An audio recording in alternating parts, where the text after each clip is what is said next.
Hello বন্ধুরা, কেমন আছো সবাই? আশা করছি সবাই ভালো আছো আর তোমাদের আশীর্বাদে তোমাদের ভালোবাসে আমি অনেক ভালো আছি।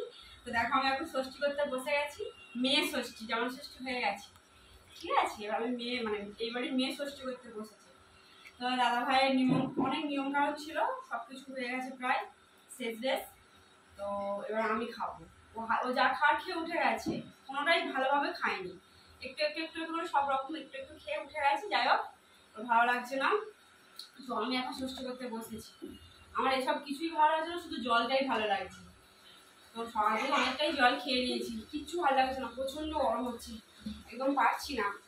তো ওদিকে রান্না বান্না চলছে, এখন কমপ্লিট হয়নি, মানে এখন চলছে, রানিং আছে, ঠিক আছে। তো এই এতগুলোর মধ্যে মানে কোনটা খাবো মানে বুঝতে পারছি না কোনটা খাবো, কোনোটাই ভালো লাগছে না। শেষমেশ কোনোটাই হয়তো খাবো না, উঠে পড়বো।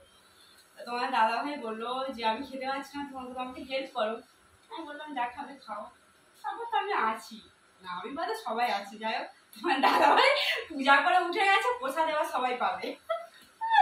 তো যাই হোক, ওদিকে রান্না বান্না চলছে। এখন আমি সকাল থেকে খেয়েছি, হালকা টিফিন করেছি, লুচি আর একটু আলুর দম খেয়েছি। সকালে টিফিন হয়ে গেছে। তো এখন রান্না বান্না চলছে, এটা নিয়মকরণ হয়ে গেল। তোমার দাদাভাই স্নান হয়ে গেছে, ও রেডি, আমি এখনো স্নান করিনি, করবো। তো চলো, তোমরা কে কে ষষ্ঠী করতে গেছো আমাকে কমেন্টে জানাও। আমিও এসেছি, তোমরাও কে কে গেছো আমাকে জানিও। ভালো থেকো, সুস্থ থেকো, টাটা।